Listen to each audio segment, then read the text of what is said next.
Welcome to our deep dive today into women's work.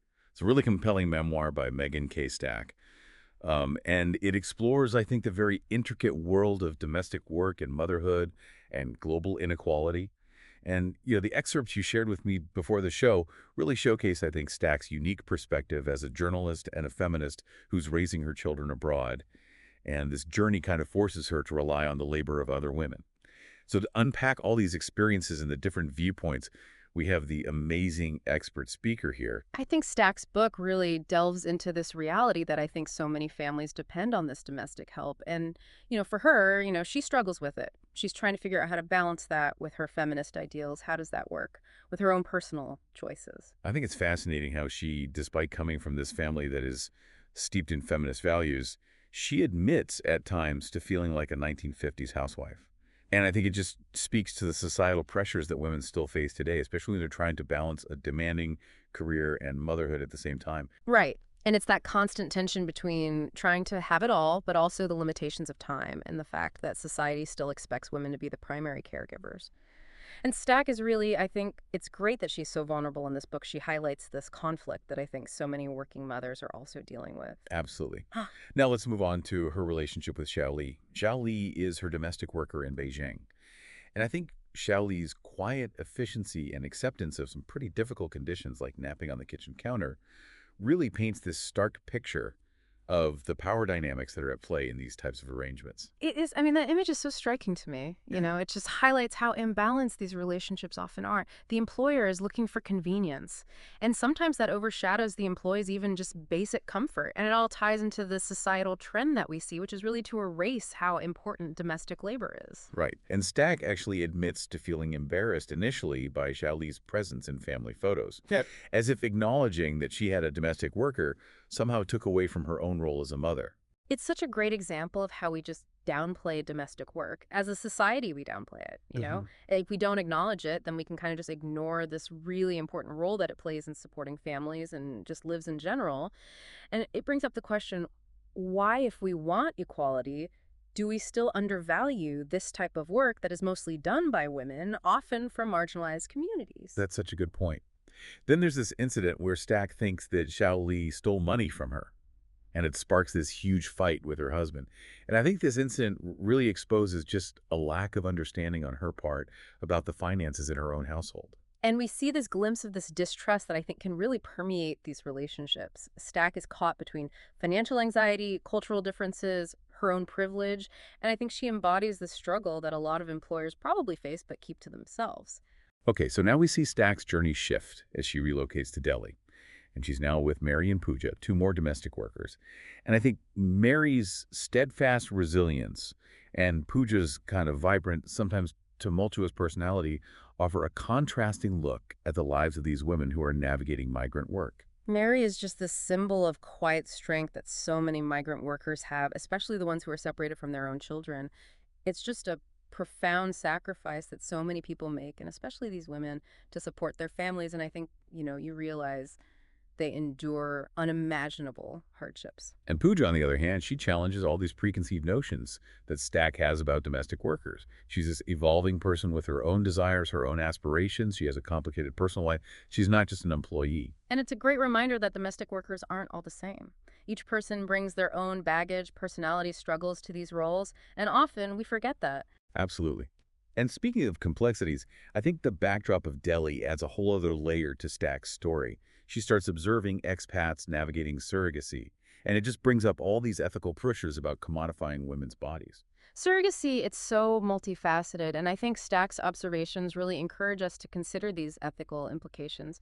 Is this just families wanting children, or is this taking advantage of vulnerable women who need money? I think we need to look at it through different lenses. That's a good point. And then you have this juxtaposition of her pretty comfortable life inside this luxury mall with this horrific Jyoti Singh rape case that's happening outside. And I think it's this stark reminder of how vulnerable women are, especially women in domestic work. That juxtaposition really is powerful. It shows how privilege and security are so real. While Stack is in her little bubble of safety in her affluent world, outside, the reality is that so many women are facing this constant threat of violence, especially those who are in vulnerable positions. And then there's Pooja's story. which really brings this vulnerability to light. She's in this abusive relationship with this guy named Varun, and Stack ends up intervening and forcing him out of their servants' quarters. But even this act of trying to help is fraught with these unintended consequences. Exactly. Mary, the other domestic worker, is so worried about what will happen. She thinks that this could ruin Pooja's reputation in their community. And I think it just goes to show that you have to be sensitive to cultural differences, and good intentions can sometimes, not work out the way you expect. For sure. And it makes you think, where's the boundary between being an employer and being in someone's personal life? Should Stack be responsible for the well-being of her employee outside of just the work agreement? It's not an easy question to answer. It's tough, and it's a dilemma that I think a lot of people who employ domestic workers struggle with. You want to help, but you also don't want to impose your own values on someone else. That's true. Yeah. And it's not like Pooja's life just magically gets better after Varun is out of the picture. We see her dealing with loneliness, she's drinking a lot, and then she gets into another relationship that seems like it could be financially exploitative. And this just shows you that these women's lives are complicated. It's not a simple story where an employer steps in and everything is fixed. They're making their own choices. They have agency. Absolutely. And in the midst of all of this, Pooja goes through this amazing transformation. She challenges Stack's assumptions. She's assertive about what she needs. She even shows this kind of rebellious streak. There's this whole thing about Facebook posts of her partying in Stack's clothes. I love that detail. It just shows that she's resilient. She's got this multifaceted personality, and it really challenges the stereotype that domestic workers are just passive. Pooja's out there adapting, evolving, finding her own way to express herself. It's so true. And, Stack's book doesn't pretend to have easy answers to these complex social issues, but it does leave you with a profound sense of how interconnected our lives are. And it shows how global inequality really plays out in our own personal lives. That interconnectedness is at the heart of what Stack is trying to say to us. We have to face these uncomfortable truths. We have to recognize where we fit into this whole system, and we have to try to imagine a world where work that involves caring for others is actually valued and respected the way it deserves to be. Okay, I think this is a good place to pause for now. We've covered a lot of ground just in this first section of women's work. When we come back, we'll go deeper into Stack's time in Beijing and Delhi. We'll look closer at her relationships with these women, and we'll talk about the impact it all had on her life. I think it's interesting how Stack talks about motherhood and how she always feels like she has to negotiate her own identity. Like early on, she doesn't even want Shaoli in family photos. She's worried that acknowledging that she has help somehow makes her less of a mother. Right, it's like there's this unspoken message that the good mother has to do it all by herself, and needing help is somehow failing. Exactly. It's this myth that mothers should just effortlessly handle everything, no problem, which is just not realistic. And Stack is really honest about how much she's struggling. The lack of sleep, the constant anxiety, even feeling guilty about relying on another woman's labor so that she can work. I think that honesty is what makes women's work so powerful. She's not trying to be this perfect feminist. She's wrestling with these really tough issues, and I think it helps other people do the same. Then there's Cheng Ai, who comes after Zhao Li. She's really good at manipulating situations, playing Stack and her husband against each other, almost taking advantage of their desire to be seen as the good employers. It just shows you that even though there's this obvious power imbalance, it's still a relationship between two people with their own motivations and wants and baggage. When Stack moves to India, she gets this glimpse into the world of surrogacy, which obviously brings up a lot of ethical questions about using women as basically, just a means to an end, especially when they're doing it out of financial desperation. Surrogacy is so complicated. It's not just black and white. And Stack does a good job, I think, of showing the gray areas. On one hand, you have these families who desperately want children, but then you have the potential for these women to be taken advantage of.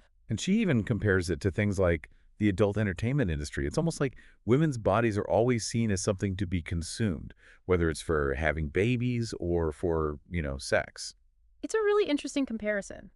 Because in both cases, you have women whose autonomy is being limited, even though I think the idea is that they're being empowered. Then there's Delhi itself. Yeah. You have Stack living in this luxury mall while this horrific rape case is unfolding basically right outside her door. It's a reminder of how unsafe it can be for women, especially women like Pooja.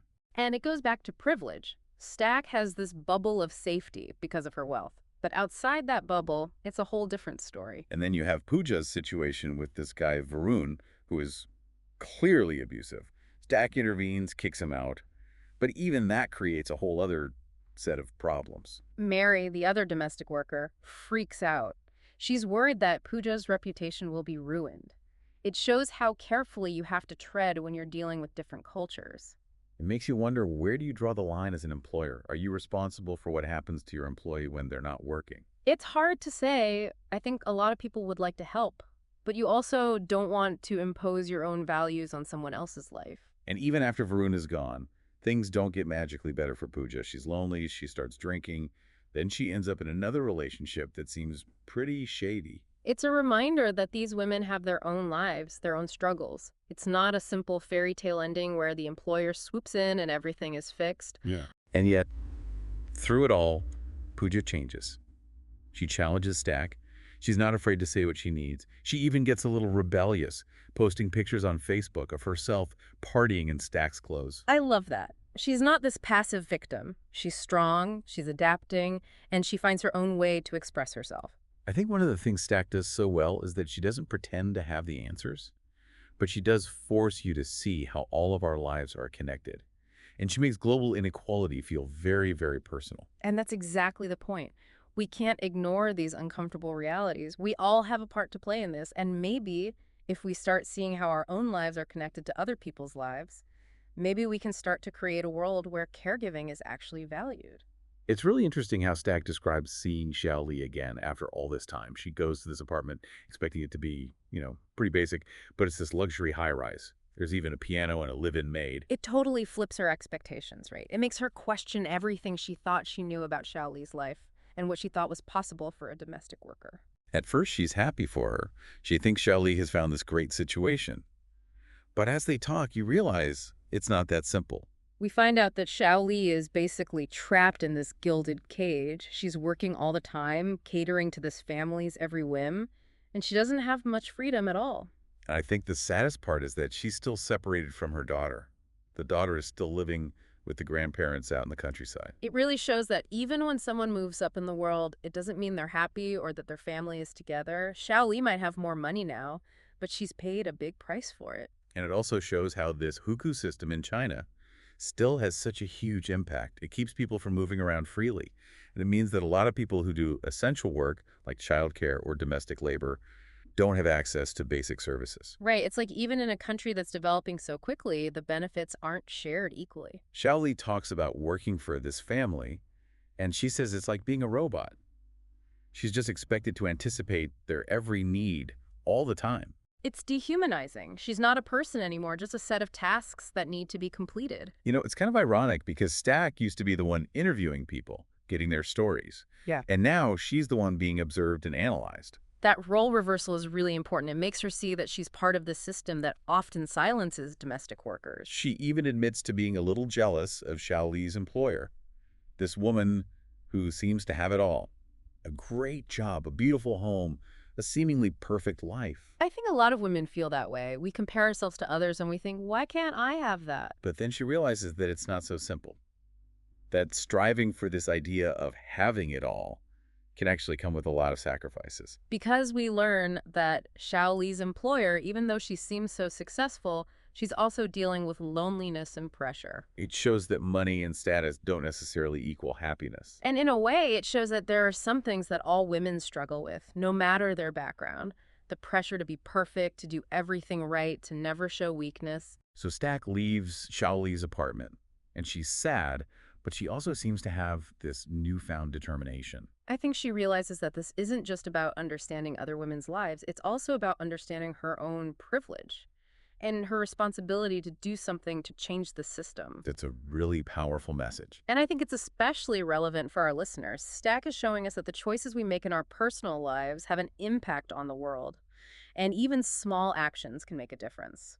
So what can we do as individuals to challenge this system and make sure that caregiving work is valued and respected? Well, the first step is to be aware of it, to see the work that's often hidden, to listen to the stories of domestic workers and amplify their voices. And we can also support policies that protect their rights, make sure they're paid fairly, and have decent working conditions. And on a personal level, I think it's about looking at our own choices, examining our own biases, and being honest about how we might be contributing to a system that devalues caregiving. Women's work doesn't give us all the answers, but it gives us a way to think about these really complex issues, and hopefully it inspires us to work together to create a better world. It definitely makes you think. And And it stays with you long after you finish reading it. if you're looking for a book that challenges you, that makes you feel things, and that ultimately leaves you with a sense of hope, I think you should definitely read Women's Work by Megan K. Stack. It's a really important book, and I think it will resonate with our listeners. Thank you for joining us on this deep dive.